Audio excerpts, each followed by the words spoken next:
you are more than welcome to this, another episode of the Coffee at 11 show brought to you by Wigwam Global. Delighted to have you all here, and in particular I'd like to welcome our very special guest this morning, Mr. Niall Kelly. And Niall, you might just pop in and say a quick hello and then I'll introduce you. And if you have a coffee mug, cheers us with a coffee mug. Good morning, and thank you, Eamon. That was brilliant. Nice way to start the day, isn't it? Yes, yeah. Lovely stuff. Niall, you're very welcome. Just, ladies and gentlemen, just let me tell you a little bit about Niall before we bring the man himself in, if that's okay. Name is Niall Kelly. He's appearing on behalf of the Irish Society of Alexander Technique Teachers, ISATT. What does it do? We teach the principles and techniques of the Alexander Technique, helping people eliminate unnecessary muscle tension that can lead to pain and injury, as well as stress and tension. Well, we're delighted that you're here. Thank you for that. How long established? 2004. How many employees? About 45 members in Ireland and 6 or 8 overseas. Well done. It's great. He goes on to say that he's one of the founders of ISAT, if that's the right way of pronouncing it, yep. In 2004, after graduating from the Alexander Technique course in Galway. 3 years and 1,600 hours of training. Wow, go you. Been teaching Alexander Technique in Irish World Academy at UL on their various performance programs, especially MA in ritual, chant and song. That's intriguing. And I got into Alexander Technique after many years of back pain, which frequently resulted in immobilizing spasms and a round of traction and the promise of surgery, or perhaps the threat of surgery. Looking forward to hearing a little more about that, if that's okay, Niall. Mm-hmm. And here's something nobody knows, and I'm really looking forward to picking at this one. He says, I was almost arrested by the Russian army in Leningrad.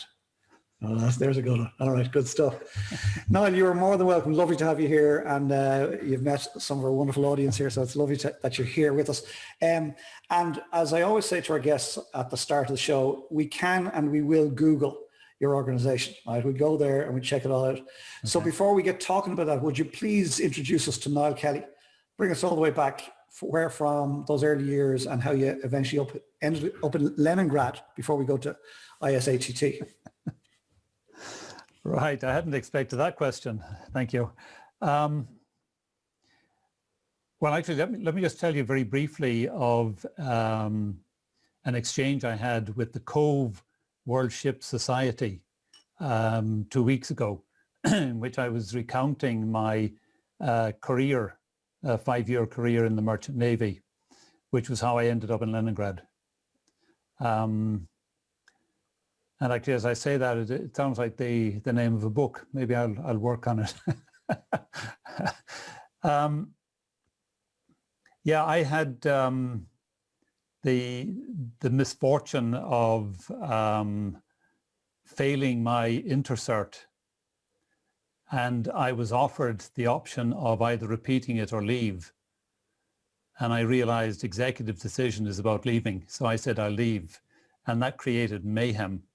And fortunately, at the time, there was a very wise man living near us, a man called Dom Clancy, who was the head of the technical school in O'Connell Street. And my mother approached him and said, what are we going to do with this guy? And he said, well, what does he do? And she said, well, he's forever got wires hanging out the window. He listens to the radio.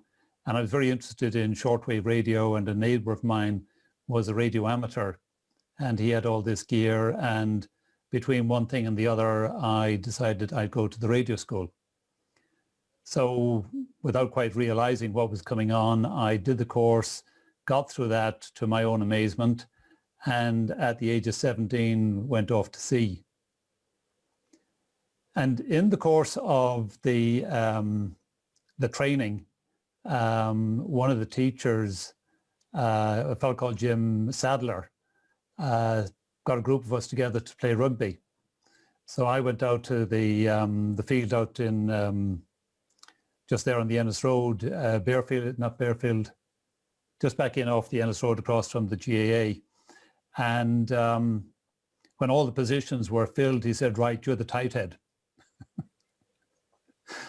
And therein lies the story. So I got into my tight head position, played on, and in a final against St. Mary's in Thomond Park, got caught in a really nasty scrum collapse. And so I'm just dug into the ground by their front row and pushed on from behind by my fellows who didn't seem to notice. And it was before physiotherapy and magic sprays. And I was just told, since I was the only tight head, get up and get on with it. For Christ's sake, we're losing. So anyway, we won. And the other thing you didn't know about me is I happen to have a City Cup medal. So that was all grand. I went off to, I was home at one point for about 6 months when that happened. And I was at sea, and we were in Leningrad, going from America to Leningrad during the Cold War. It was really amazing because every time we got to Russia, we also went down the Black Sea and Latvia and Lithuania. And we're bringing grain from the US to Russia, notwithstanding the fact that they're supposed to have the breadbasket of Europe, where they were growing all their wheat in the Ukraine, and bringing back chrome ore for the car industry. And the fascinating thing was every time we went into one or other port, we were literally taken asunder by customs or the army. And yet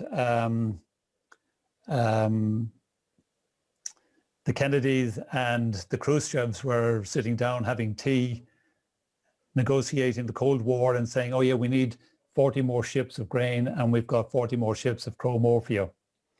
So I've always been befuddled by this fact that we're in the Cold War, everybody ready to drop the bomb on each other, and yet business is going on very naturally underneath.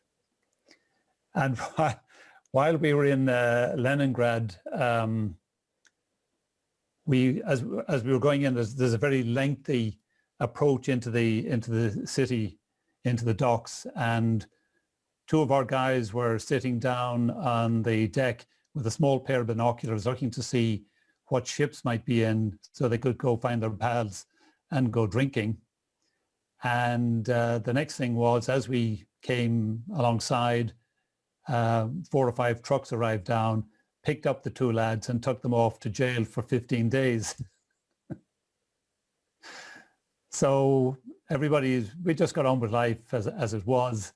And as we were leaving, we were supposed to go at 4 o'clock in the afternoon, and nobody came, no pilots, no permission to sail. 6 o'clock, 8 o'clock, 10 o'clock, and about midnight, what seemed like half the Russian army arrived down to strip the ship apart. And I was assigned to the group that were searching the forward end of the ship. And it's now about 1 o'clock in the morning. It's kind of bright. It was in the summer, and they're all going into every hatch and cove they could get into. And it's beginning to rain a bit lightly, and I'm in my shirt sleeves, and we're coming by what's called the foremast, which is quite high. And actually at the top of it, there's what they call the table. And you could easily get 2 or 3 people on top of that, but you wouldn't be able to see them from the deck. So it was suggested that I accompany this officer and 2 of his fellows to go up. And I said, no, thanks. Because the only way up it's just this big iron mast, like the mast on the windmills that we see today, except it's got these rungs. And I'm saying to him, no, dizzy, fall over, fear of heights. And he said, yep, up. And I said, no. And then the rain really started. And I said, hey, I'm going to get my jacket. I'm getting wet. And he said, no, you stay here. And I said, no, I'm going. And I turned to go. And I heard the boys pull back the bolts on their rifles, which was a sound I had learned to know being in the Slough Murrah. But from that angle, it was definitely very different to what I had heard. So I said, look, it doesn't matter. I'll just get wet. And he said, no, he said, we'll go. And so we marched off to my cabin, and he's marching along beside me with his gloves in his hand like any good SS officer that I'd seen in the movies. And I'm thinking, my mother will never recognize me if they get the body home. And we got up to my cabin, and he slammed the door behind me, leaving 2 soldiers outside. And I'm thinking, yeah, this is it. And he said, so do you have any shirts, cigarettes, soap?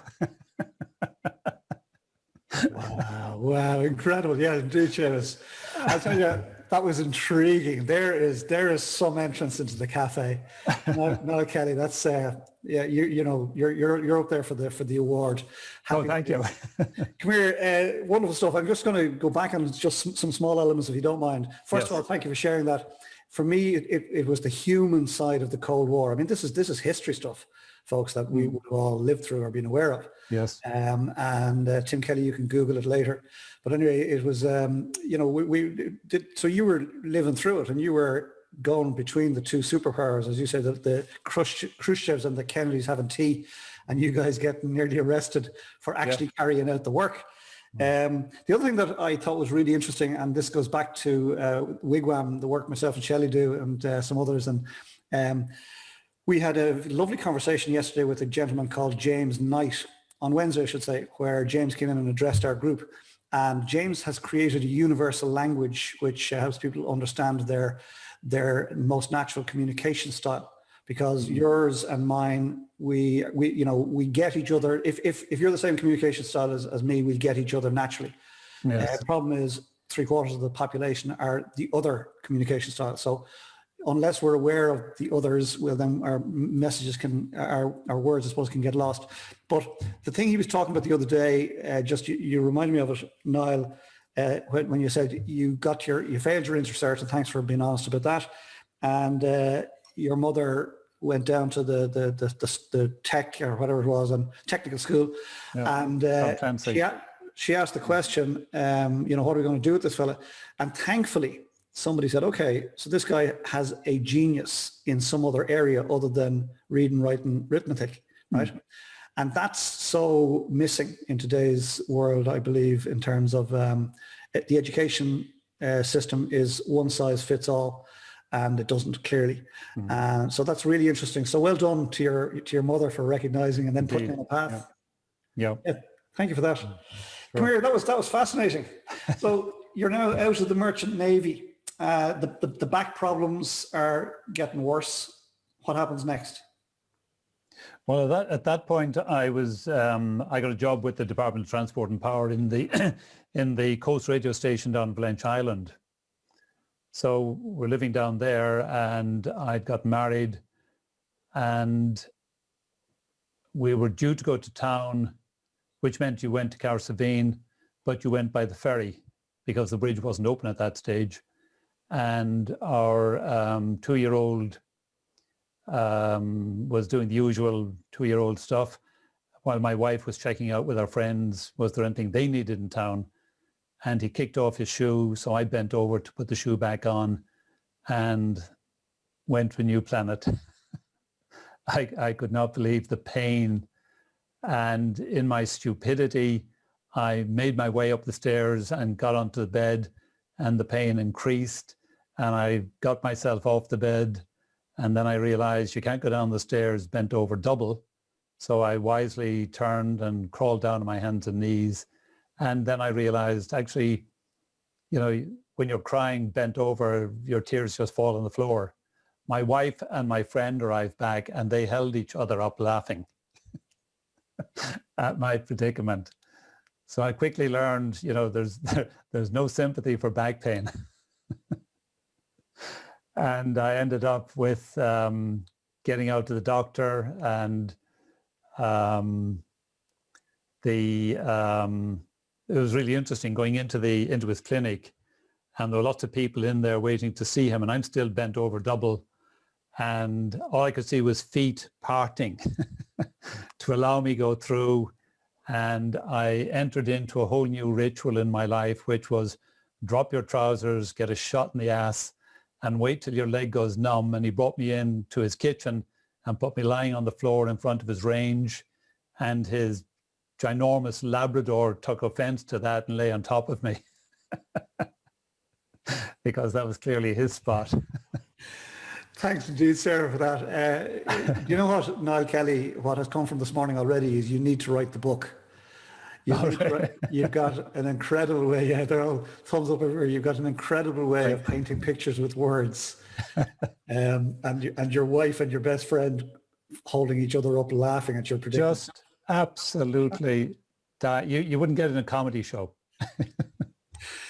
So what did he diagnose, and what was the issue, and what did he do about it?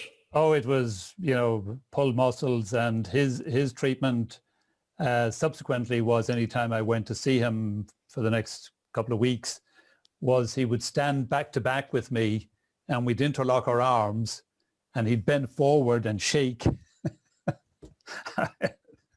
You couldn't make it up.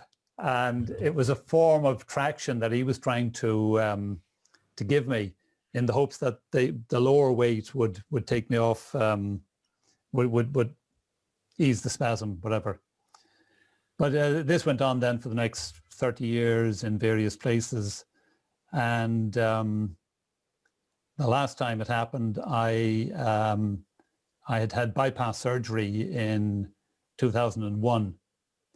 And when I came home, I was told, just take it handy, do as little as you possibly can. And I was lying in the bed one morning reading through the book that they had given us, which said, don't have a bath. And I thought, Jesus, there's one thing I need right now is a bath. So I made my way out to the bathroom, ran the bath, and got into it. And the effort was such that I fell asleep. And the water went cold, and I woke up with a bit of a start. And I thought, oh, Jesus, it's cold. And I leaned forward to turn on the hot tap, and my back went again. So my wife was not impressed. And fortunately, my doctor came. By the way, if you're ever going to have a back spasm, don't have it in the bath. There's absolutely no dignity in it. I had to get hauled out of the bath, get a shot in the ass, thrown into the bed, and it all eased out. And actually, the doctor was a chap called Mick Shinkwin, who was superb, absolutely best ever. And I was, a couple of days later, skulking around the kitchen, trying to re-ingratiate myself with my wife, who had taken on the role of looking after me after hospital. And I saw there was a course for the Alexander technique. And I thought, that looks really interesting. And it says something about backs and posture. I'll do it. And I went to it, and I was absolutely astounded what I saw and what I experienced there. And I decided I'd train. So And what year is this now? 2001. Wow. Yeah. Fantastic. I was smiling wryly, I suppose, at that they told you not to take a bath, so you did, because it sort of makes sense. If you've got back pain, I can imagine a warm bath would be very soothing, I would imagine. But the other part of that was that I thought when you said you fell asleep that you nearly drowned. That's where my head went. But that would have been easier. Probably would have been, yeah. And the dog, I think Seamus O'Donovan said, when the dog lay on top of you in front of the range, what was it you said, Seamus? Anyway, it was talk about kicking a man when he's down. Lovely. Yes. It's amazing the journeys we all go through, and where the universe leads us to stuff that we can do as a result of what we've done or what has happened to us. So really interesting. I'm really interested on behalf of the audience here in the Alexander technique. I'm quite sure we don't have time to go into it in detail, but would you explain to us what it's about fundamentally, please? Sure. Well, it came into being when, curiously enough, Frederick Matthias Alexander lost his voice. And he was an actor in Tasmania in the 1880s. And he had been to his doctors about it because he was developing hoarseness. He wanted to become an actor, and he'd go down to the local hall every night and recite the whole of Shakespeare, probably the Bible, and other ditties that he made up himself. But he kept experiencing increasing levels of hoarseness. And when his doctor said, look, there's nothing actually wrong with your voice, he began to realize, well, if there's nothing wrong with my voice, and he had found his voice was perfect if he didn't speak, because his doctor suggested rest it for a week, perhaps it's something he does when he's on stage. And so he went off and he arranged 3 mirrors, like in the tailors where you can see yourself from every angle. And he had that, and he realized over time that every time he goes to speak, there's no public address system, obviously. So he's sort of pulling his head back as if he's trying to project. And very interestingly, one of my teachers, who would have been one of his early students, said the only thing you can project is spit. So that's anybody in the public speaking world, don't project. And he also found that he was gasping for breath and arching his back. And because stages at that time were sloped, all of the performers had this sensation they were sliding down the stage. And their coaches would say to them, well, grip the stage with your feet. So they've got this constant array of muscle tension. And if you pull your head back, as you can see I'm doing now, you can hear my voice changing. And with all the other tension that he had, he began to realize that, you know, we everything we do, we convert into muscle tension. And the other thing that he realized was we are victims of all our environment, or stimulus creates reaction. So you sit into your car in the morning, and because of the way the car seat is raked, you go into car mode, as it were. And if you've ever left your car in for the NCT, when you've gone back, you go, sweet Christ, why can't they leave it alone? And you spend the next 10 minutes reorganizing it. And that's the strength of the muscle memory, that you have to have it where it was. There was a great scene in the Big Bang where Sheldon went ballistic when he realized they were after messing the cushion on his sofa and turned it upside down. And he knew something was wrong, but he couldn't quite get it. And it took him a while to realize that this is what had happened, because they'd shot the cushion with paintballs. So the whole work in the Alexander technique is becoming aware of our responses to stimuli, sitting into the car, sitting at the computer, sitting at, just relaxing, watching television. But most of the time, we end up in a sort of a curved position where our head's going forward. Even though you're sitting back in the car, your head is coming forward to see out the window. And you're doing that at the computer, and then you're lounging in the sofa. And again, your head is pushed forward because your body is more horizontal. So that's great. Everybody's sitting up straight now. Yeah, I was just watching that. I was watching everybody just shifting, and I found myself doing it, Yeah. shifting and shuffling. A couple of things, if I may, just fascinating pictures painted by words. So thank you for that, Niall. So our friend Alexander, he lost his voice and he went through a process of elimination. You know, it wasn't this, therefore it had to be something else. Yes.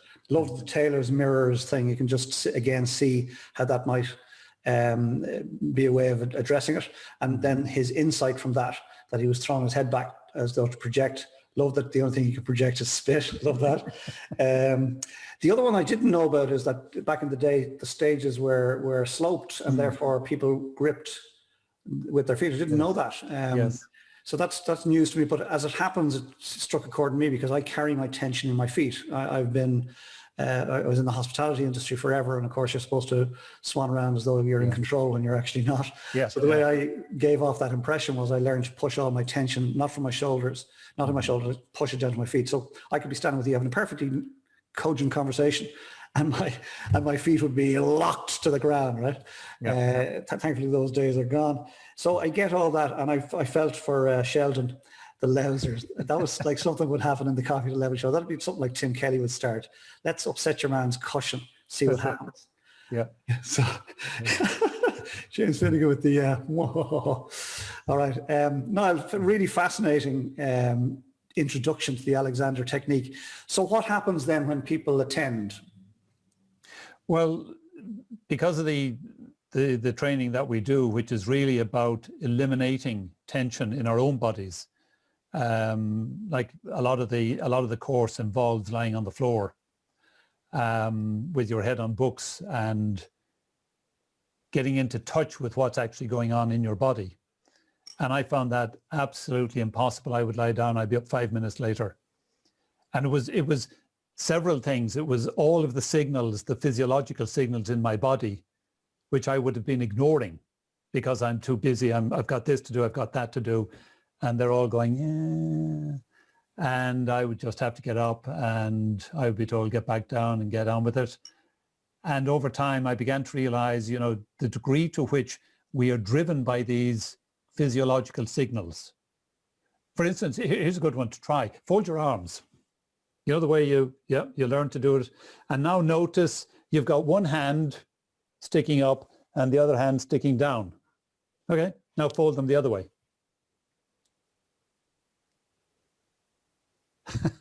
Thank you, Dee. Could you feel the difference? And that is the strength of what's going on inside us that's driving us, and we're not aware of it.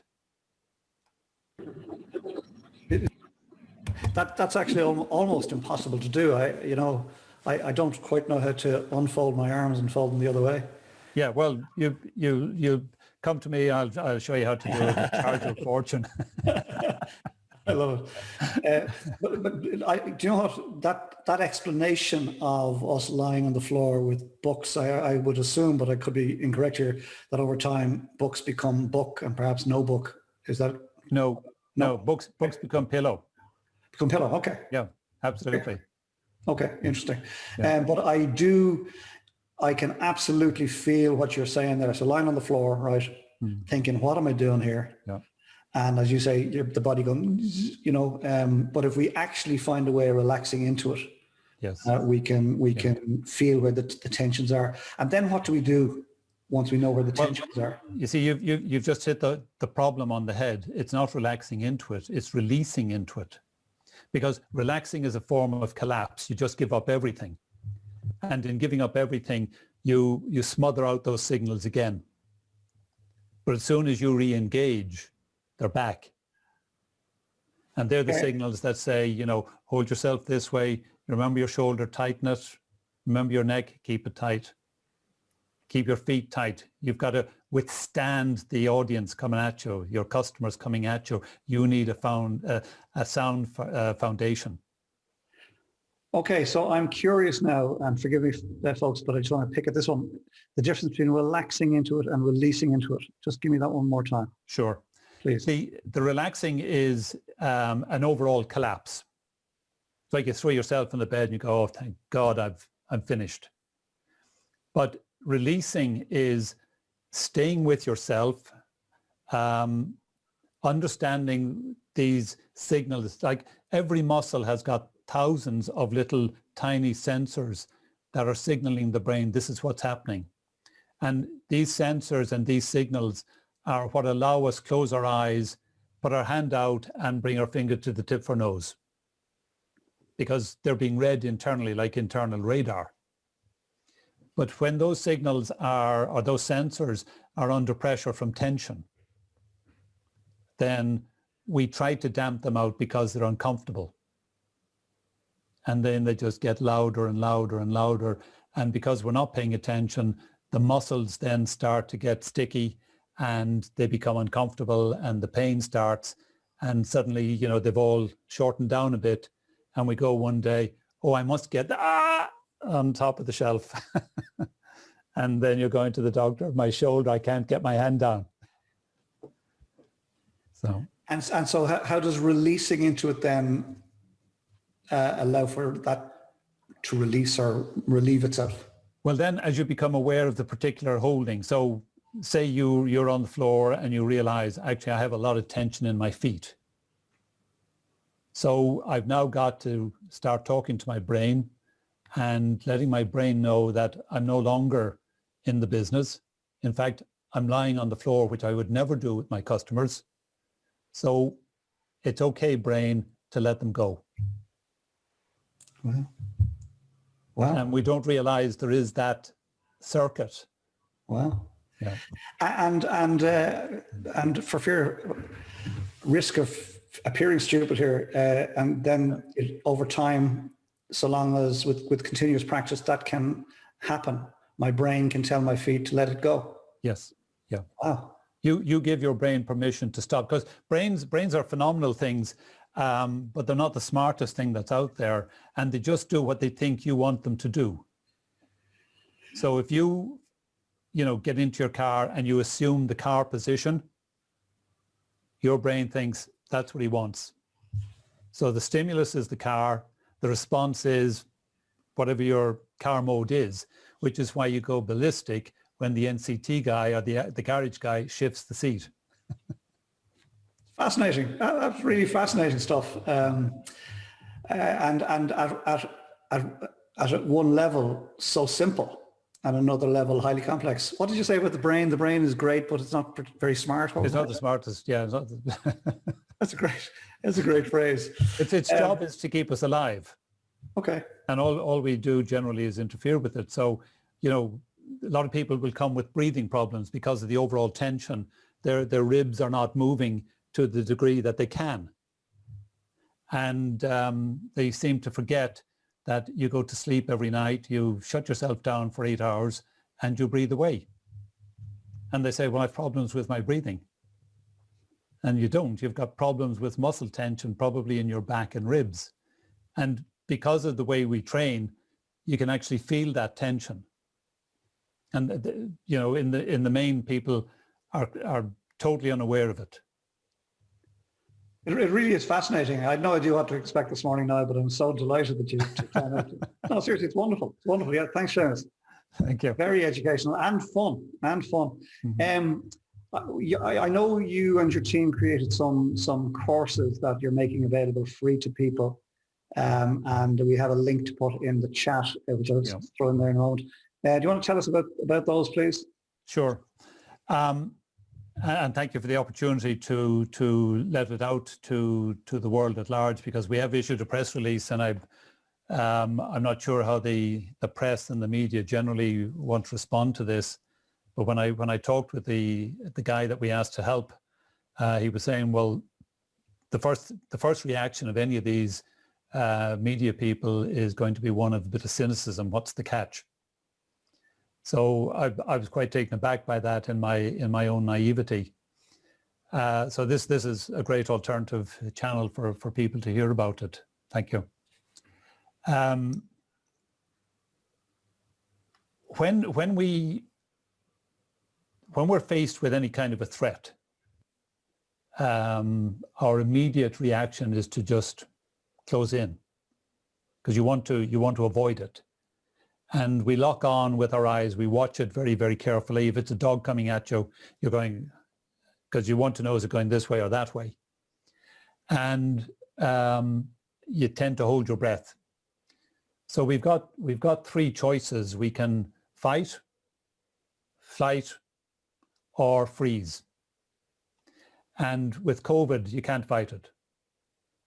And as for fleeing it, it'll get you in the Canaries, don't worry. It knows you're going down there, so you'll pick it up.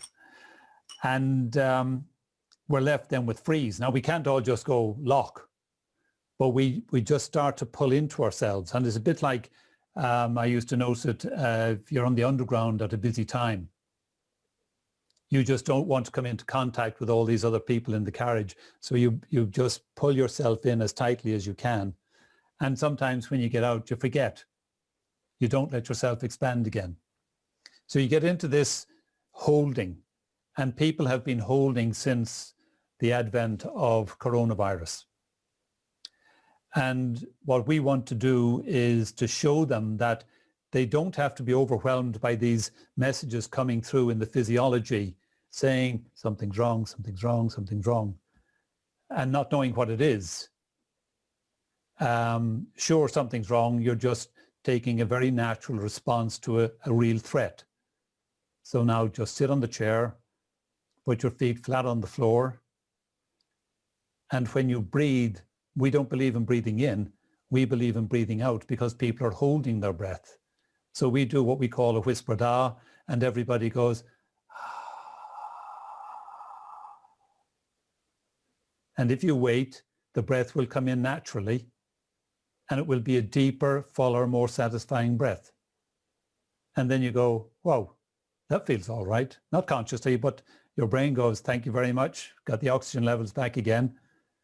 And you keep repeating that for a while. And you can add to it by looking out the window at passing clouds, because we're looking at computers, and that's what we do if we're looking at a threat. And the brain doesn't know whether it's a real threat or an imagined threat. It just reads the tightness in the muscles in the eyes, and it goes, he's under threat. I'll give him some cortisol and adrenaline to deal with it. So our environments are shaping us, and they're overshaping some of us. And in the space of half an hour, we can help people get a completely different perspective. It's lovely stuff. Yeah, thanks indeed, DQ, for that. And I saw Donald earlier giving you the Bula bus there on the screen earlier. Thanks, Donald. Lovely stuff. Lovely stuff. I made a couple of notes there. I found myself doing some things I'm quite sure the rest of you did as well, which was when you were talking about posture earlier, we were all shaping up, right? Just because you mentioned it. Breathing out. Did anybody else breathe out? Yeah, we all did, right? Mm-hmm. And then passing clouds, I took a look up at the window above me here. I'm quite sure others did too. Took a sneaky look out the window. Yeah. It's amazing stuff that is going under the radar for all of us. And from a personal point of view, I've loved the conversation around what's happened to me and ergo humanity, if you like, in COVID, that whether I want to accept it or not, I'm probably holding. I'm probably, in that freeze state. Mm-hmm.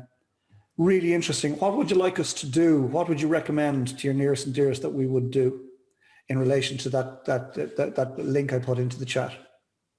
Well, if people will just click on it or tell their own friends and families that if you're feeling that this is just more than you anticipated, or you can't understand what's going on, sure, go to your doctor. The problem is that you won't get an awful lot of time to discuss the sort of existential components of all of this. He's now or she's now got to get out and vaccinate 4 million people. So this is not going to be a priority, and the potential for prescribing relaxants and the like is going to increase. As I said, 170 million doses is just mind-boggling. And yet just helping people do what we've been doing since we were born. But because of everything that's coming in at us, losing it and forgetting it and feeling, and for good reason, because somebody who's had it has become very ill or unfortunately has died. Neighbors are getting it and the like. So you can't avoid this. We had a lovely lady on the show here just before Christmas. I think it went out between Christmas and New Year, if I'm not mistaken. It was Angeline Collins Driver, and she set up a website called ohana.ie. Yes, I saw that. Invited people to go along and take a course. Thanks, Seamus. Around first aid for mental health, really, first responders for mental health. Yeah. Really interesting stuff. And she was telling me recently that over 50,000 people have visited the site since. Wow. No, that's not all to do with County 11 show, but there's lots of media. It's out there in the airwaves, and over 10,000 have taken the program. So we wish you and everybody at your organisation the very best with that. And I, for one, I'll certainly attend your webinars. And the webinars, is it one or two, and how long are they? There's two. They're two 30-minute sessions. One is just to introduce, go away and do some practicing, and then come back and tighten up whatever, address any questions that arise in the meantime, because the questions always arise when it's over. Of course. And so rather than leave people in suspension, we've decided we would do two sessions. And we've no idea yet as to how we're going to get into the logistics of that, but we've got the website is set up, the teachers are trained and cross-trained, and we're all working the same approach to it. And they're free. So once we get 5 or 6 people, we'll start one of them and see how it goes. And it's going to be a bit of a learning on our side as well, because this is not how we normally work. We would work one-to-one, hands-on. read what's going on and be able to share that with the individual. So that's great stuff. That's hopefully where we can take it. Yeah. Well, listen, just on that point, I'd happily, you and I spoke before the show, I'd happily talk with you about the online space and how it could perhaps be put to good use. Great, thank you. We've learned a lot Yeah. here in the cafe, so happily share that with you and your colleagues and see can we guide you as to what has worked for us. Yes. But we wish every success. Before we go to Princess Shelley to find out what's going on in the cafe, I would like to ask you, Niall, if I may, two quick things. Number one, what are you personally taking with you from COVID that you're not letting go of? Well, actually, it has been probably one of the most creative times of my life. I found myself making 3 videos, which I put up on YouTube around this, and almost died with the realization that I still haven't gotten over choking at the age of 10 when I was trying to recite the Lake Isle of Innisfree. And it still comes back and haunts me every time I looked at the camera. I couldn't remember my name, so I had to get beyond that. And then I found great pleasure in reading stories for my granddaughter. Lovely. And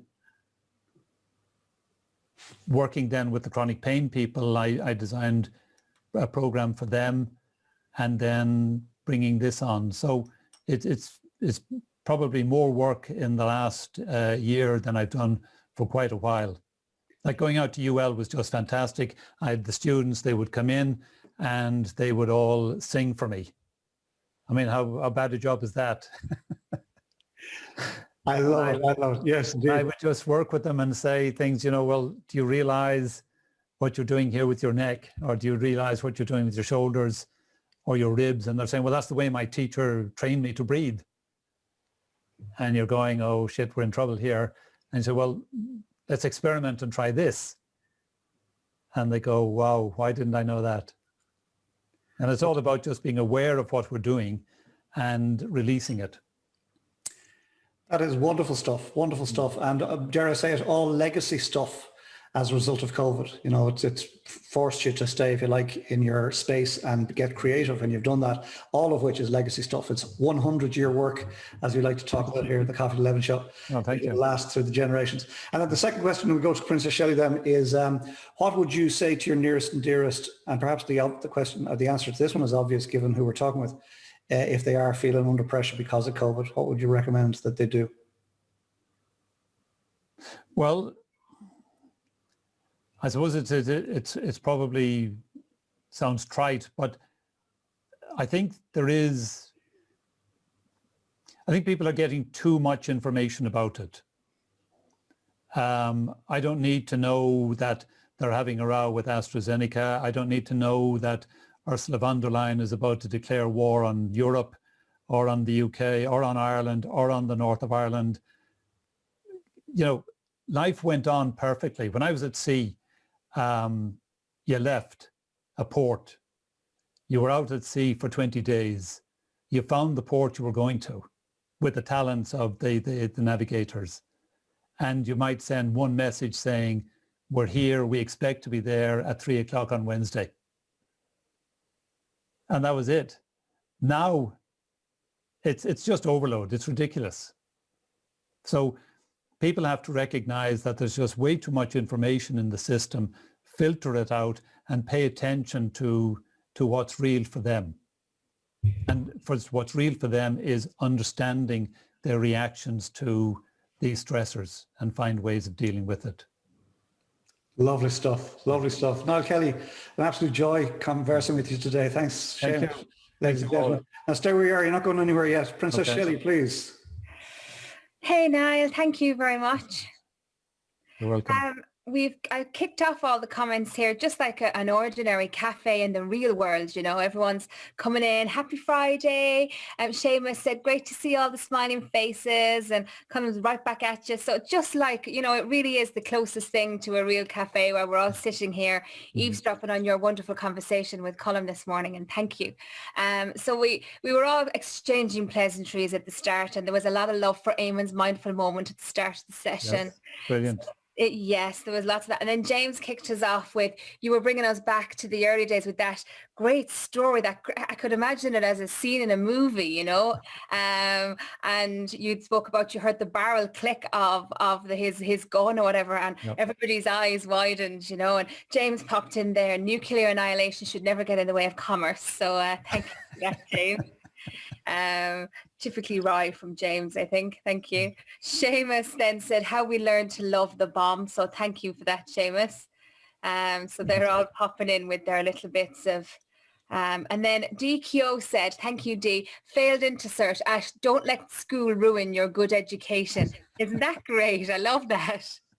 Thank you, Dee. I love that comment, Dee, and it's so true, isn't it? Like Colm said earlier, you know, it is very much one size fits all. So then Eamon popped in the links then, Niall. He popped in the links for the Alexander technique, the www.isat.ie, and then also the Twitter for the Alexander technique. So we'd always say you can click the three buttons buttons at the bottom, that's a mouthful, of the screen, and you can save the chat, or indeed you can copy and paste the links there, and they'll bring you to the information. I know I'll be certainly going to that later on, so we'd always say to have a little look at that. So they're there, and then we had James said that was the worst chat up line I ever heard. That's when you went into the guy who put you lying down on the floor just before the Labrador came over. And Seamus said, as Colm mentioned, talk about kicking a man when he's down, and you said about spitting is the only thing you can project, and Seamus said, say it, don't spray it. So there's mischief, Niall, haven't we, between James and Seamus, and then the resident pup, you know, there's just mischief everywhere, but all resonating with everybody loving it. And then that's when we were all at that stage in your conversation then, Niall, everybody was kind of more aware. You were talking about our posture, and James was saying Seamus is shuffling in his chair. So again, it's like a classroom where they're throwing each other under a bus, isn't it? Yeah. And then Katrina, she's our editor of the show, and Katrina was saying that she always notices that when she's running a manual handling training with staff, she works in O'Mahony's Books in Limerick, and that when she's training new staff, that the minute the posture is mentioned, everyone sits up straighter. So it sounds like she kind of watches out for that. Yeah. So great insight there. And Dee really liked as well, Niall, that the analogy of losing one's voice to find one's voice. Yes. So thanks for sharing that. And then James said, if you're going to rest your head on books, they might as well be ones you will read. And then he said, books become pillow. That's when Colm had asked about, you know, and he said, my new mantra. And then more of this like mischief then between Seamus and James. We've kind of got this banter thread going on. Is that pillow talk, James? And then James is like, pillow read, Seamus. So yeah, these two are devils at the back of the class, up to mischief now. Yes. And then you'd said about the brain not being the sharpest tool out there. And James said, at first I read my brain resents that comment, but it wasn't. It actually said my brain represents that comment. So yeah, thanks for that.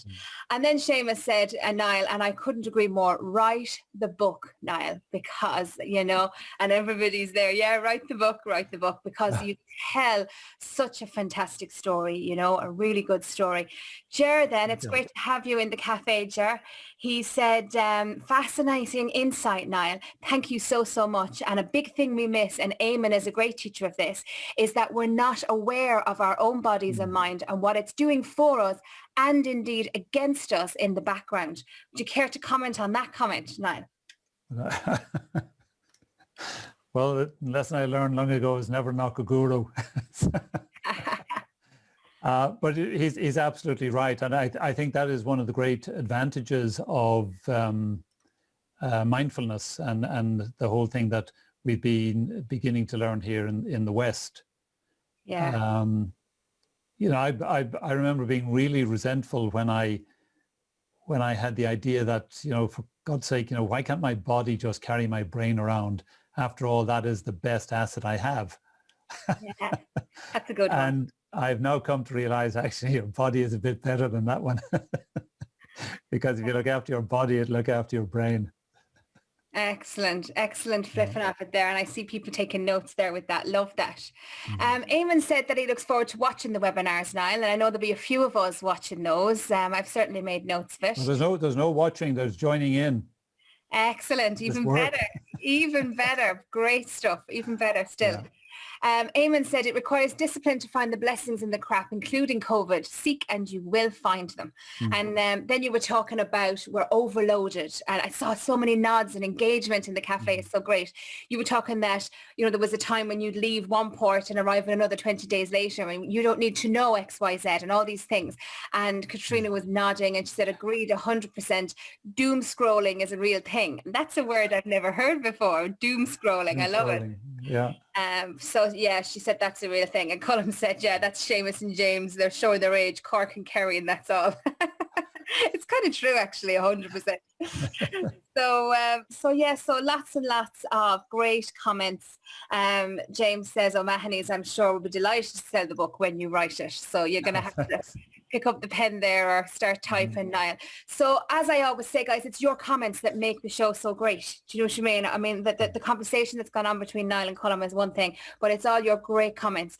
And before I hand back over to Colin, we do have time for one question. If somebody would like to ask a question direct to Niall, you will be invited to unmute your microphone and ask him direct, and just raise your hand like this, give us a wave, and don't be shy if you'd like to ask Niall a question. Who would like to ask him one?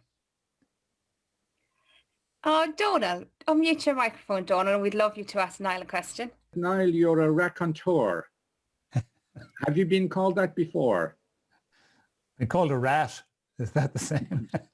Okay, if I can only make one comment, I think it's going to be about breath. I like what you said about we breathe, we take, when we need breath, we inhale automatically and effortlessly. Right? Yep. And I take it from that, I don't know if you're saying this or not, does that mean that if we make any little effort in breathing, it should be in the exhale? Yeah. You know, everybody says, take a deep breath and count to 10. And that's, you know, that's okay. But in order to calm yourself, take a deep breath.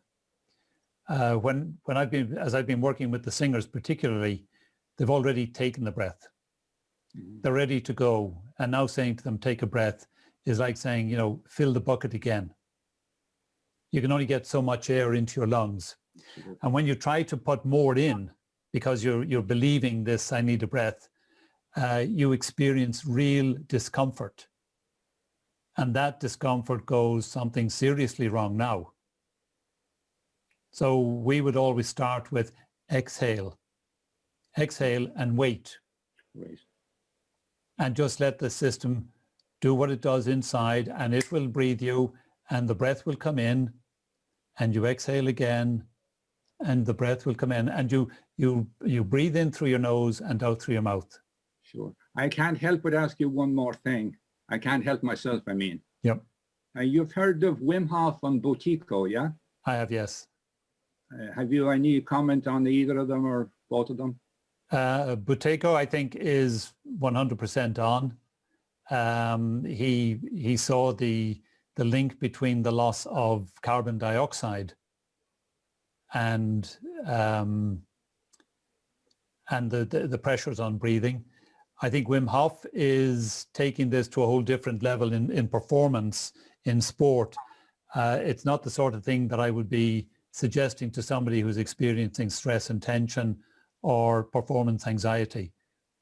Without a doubt, I think what he's doing is phenomenal, but I think it's very much to the circumstances. It's not a practice in the way that, say, mindfulness or chant or the Alexander technique would be. Yeah. Yeah. Thank It's you. very purpose driven. Yeah, thank you very much. Nice meeting you. Nice to meet you too, Donald. Thank you. Great questions, Donal. Really great questions. And thank you for popping into the cafe and having the conversation, allowing us all to listen in on it. You wanted to ask something, Christina? Yeah. Colin, you said that Niall had lived in Geneva. Oh, yes. Can I hear something about that, please? If it's private, we won't. No. I worked with a company here in Limerick called Verbatim, Okay. and they made floppy disks for the computers before some moron invented bubble memory and put us out of business. And we had our European headquarters were in Geneva. So I was based there as the European Director of HR. Right, okay. And I lived in a small place called Bosse up to the northeast of the city. Right. Yeah. Right. Not so far from where I live. Was it not? Yeah, I live in Prevesan in France, not so far away. Oh, yes. 10 kilometers, yeah. Yes. Yeah. We used to go back and forth for the wine. Of course. I stay put for the wine because it's excellent here. Of course. Yeah. You're an excellent speaker. Thank you very much. I was very impressed by your speaking style because I find myself quite inhibited. I've worked for international organizations, for years, and you're speaking to Russians and Ukrainians, and you have to speak in a very measured way. You can't speak spontaneously like you could if you're living in Ireland or, in your own country. So you're all the time thinking, how shall I say this in a way they're going to understand it? Yes. I wish I could become more uninhibited, but you speak excellently anyway, very articulate, and I like your smile. Thank you. Relaxed Thank you indeed. smile. Maybe we can develop that with the Alexander technique, do you think? Oh, absolutely. Because I said earlier on, I went to CBS here in Limerick, and I really liked poetry, and I was, just jump up and recite the Lake Isle of Innisfree, and obviously Brother Mahdi was sick of it, and he came in one morning and he said, Kelly, you're doing the Lake Isle of Innisfree in the Fela at 10 o'clock. And so I had to find my way down to Thomas because I did not know where Holyida was. I arrived in, I told them who I was, and they said, okay, sit there, we'll call you. And I'm sitting there watching these other kids come in and do their bit, and they all had parents or teachers or somebody with them. And I was called, and so I stood up, and I was 10, and I said, Niall Kelly, Sexton Street, CBS, The Lake Isle of Innisfree by William Butler Yeats. I will arise and go now. And I have no idea what happened after that. I don't know how I got back to the school, but I would not open my mouth in public for years after that. Really? Yeah. I mean, it was terrifying. You're a very articulate speaker. Very impressive. Yeah. Very impressive. I was marveling at that as well, Christina, and thanks. It's lovely to have you here, and thank you for that. But I was marveling at that as well, and I was marveling at the amount and the depth of experience that you've had in your careers over the years, your multiple careers. And here you are, opening up a new chapter and developing it. So fascinating stuff. Really, really interesting. Thank you so much, Niall. Such great wisdom, and look forward to learning so much more about it. And with that, and thanks to everyone as well for your great comments and your engagement in the cafe. It's what makes it such a wonderful place to be. And that's back over to you, Colin. Thank you. Thanks, Shelley. Thanks very much indeed. Yeah, and the Princess Shelley slot, by the way, on the Coffee 11 show apparently is touted as most people's favourite part of the show.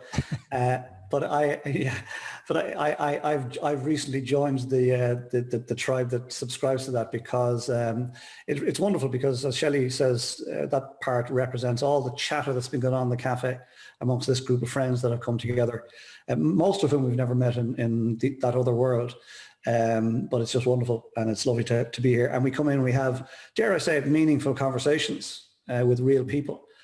People worth meeting, and we've been doing this we're close to 100 conversations we've had, so we're very blessed, and we'll just keep this thing going. Delighted to have you here today, Niall. Let me just thank a few people before I go. Just actually touched on Wim Hof, etc. Donald Leary, thank you for that. So I was doing some cold water swimming here in Lough Derg up until the clocks changed, and I used that as my excuse, right? Wimp that I am.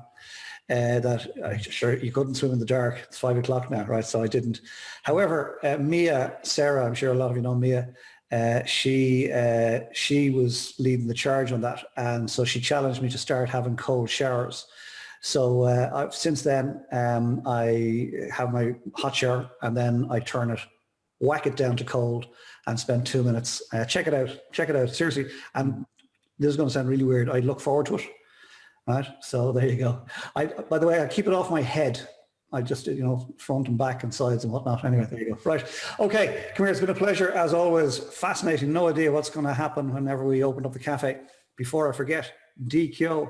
This time next week, we'll be just finishing a wonderful conversation with DQ. So you know where you need to be next Friday. Lessons from the cul-de-sac and much, much more. That's next week. Let me just thank Princess Shelley for producing today's show. Heart emoji, one and all. Eamon Smith, who's away, but he's listening. Namaste, Eamon. Thanks for keeping us safe and sound. Tim Kelly for upsetting us beautifully at the start of the show and then keeping us safe and sound. And of course, Katrina O'Brien in advance for making this beautiful for an audience that we expect will touch 5 million potential viewers in the next number of weeks. So thank you for that, Katrina. But most of all, and of course, Wigwam Global for making this happen. But most of all, I'd like to say, Niall Kelly, namaste. Namaste. Thank you. Thank you all.